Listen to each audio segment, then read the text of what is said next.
But going back to what you originally said, yeah, he doesn't give much away about his family. He barely mentions his father, although his father is the background to his love of cricket. His father was the captain of the second team in Kirkeaton, and his father provided him with all the equipment, gave him the love of the game. But he doesn't talk much about him. He never talks about his mother.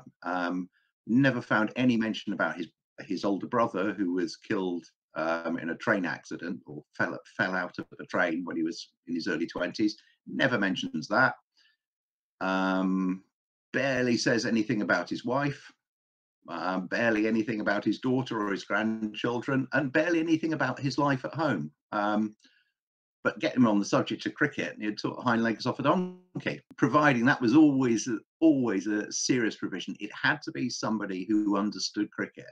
If you're kind of trying to blag it with him, he'd cut you off and say, "You don't know what I'm talking about, do you?" For example, when he wrote his, just after he retired, he wrote a 36-part My Life in Cricket for the Yorkshire Evening Post, 1,000-word articles every day for 36 days.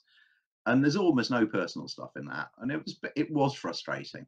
But I think I've teased out enough. The Sidney Rogerson book was very useful, and what people said about him, really, people who met him, talking about his serious nature, and also just to throw some really nice things over the book later on, once I'd almost finished it. I got in touch with I managed to track down his granddaughter, Margaret Garton, who's now in her mid-80s. So she knew him, she would have been 35, 40 when he died. So she knew him very well. And she just gave me some lovely indications of what he was like as a person. Obviously, when he was elderly, but he was still Wilfred. And I also managed to do the same thing about his relationship to George Hurst. I got in touch with George Hurst's granddaughter and got both the granddaughters to read that chapter, because I wanted to get it right, that my feelings about the relationship between Hurst and Rhodes was much more complicated than it's generally given as. And both of them read it and said, "Yeah, you got it right." And I thought, "Nah, that's good. That's good."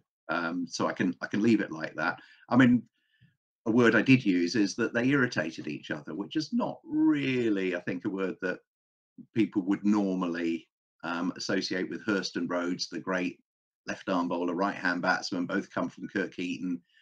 In most people's eyes or imagination, they were the best of buddies. They played together for 25 years. They lived around the corner from each other for another 30 years. There's a lot of respect. But there was a bit of irritation because they played cricket in very, very different ways.